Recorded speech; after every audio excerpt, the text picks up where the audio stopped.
ትናንት አርብ ጠዋት ከእስር ቤት በስህተት ተለቆ የገባበት የጠፋው ሀዱሽ ገብረስላሴ ቅባቱን በተመለከተ ዛሬ የወጡ አዳዲስ መረጃዎችን እነሆ። ሀዱሽ ትናንት ከእስር ቤት ሲለቀቅ ወደ አገራቸው የሚመለሱ ወይም ዲፖርት የሚደረጉ ስደተኞች የሚቆዩበት ማዕከል እንዲገባ ነበር የታቀደው።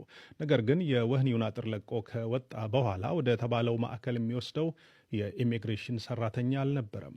ሲለቀቅ በተሰጠው ደብዳቤ ላይም የሚሄድበትን ቦታ አድራሻ የሚያሳይ መረጃ አልተጻፈም። በጊዜው በቦታው የነበረ ሳም የተባለ የአይን እማኝ ለስካይ ኒውስ ሲናገር ከእስር ቤቱ የደረስኩት ዴሊቨር የማደርገው ፓኬጅ ስለነበረ ለዛ ነበረ እና ስደርስ በር ላይ ግራ የተጋባ ሰው አየሁ ሲል ይጀምራል። ወረቀት በእጁ ታቅፎና አነስተኛ ፌስታል ይዞ ለ4 ወይም 5 ጊዜ ወደ ወህኒው በር እየተመላለሰ ምን ማድረግ እንዳለበት፣ ወዴት መሄድ እንዳለበት ይጠይቅ ነበረ። የወህኒው ጠባቂዎች ግን ሊረዱት አልቻሉም ብሏል ሳም። እናም ወደ እኔ ተጠግቶ ዲፖርት ልደረግ ነው፣ ወዴት እንደሚሄድ አላቅም፣ እባክህ እርዳኝ አለኝ ይላል።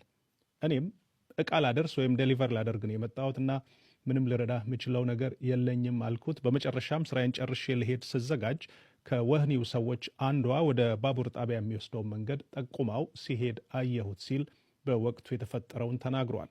ምናልባት ከ1 ሰዓት እስከ 1 ሰዓት ተኩል ለሚሆን ጊዜ ሀዱሽ እዛው እስር ቤቱ በር ላይ ሳይቆይ እንዳልቀረም የአይን እማኙ አክሏል። ዛሬ የወጣ የቪዲዮ ምስል ደግሞ ሀዱሽ ከእስር ቤቱ በቅርብ ርቀት ከሚገኝ መንገድ ላይ እንደሆነ በተገመተ ቪዲዮ ሰዎችን አቅጣጫ ሲጠይቅና ግራ በተጋባ ሁኔታ ሲራመድ ይታያል።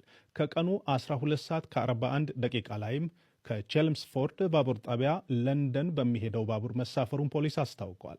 የደህንነት ካሜራዎችን በመፈተሽ ላይ የሚገኘው የዩኬ ፖሊስ ሀዱሽ ለንደን ላይ መታየቱንም ገልጿል።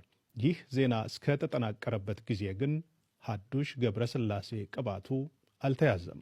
ከእስር የሚለቀቁ ሰዎች የሚሰጣቸውን 76 ፓውንድ ብቻ በኪሱ እንደያዘ የተነገረለት ሀዱሽ ሌላ የሚረዳ ሰው ካላገኘ በስተቀረ ለፖሊስ እጁን መስጠቱ አይቀርም እየተባለ ነው። የሜት ፖሊስ ኮማንደር ጄምስ ኮንዌይ ዛሬ በሰጡት መግለጫ በቀጥታ ለሀዱሽ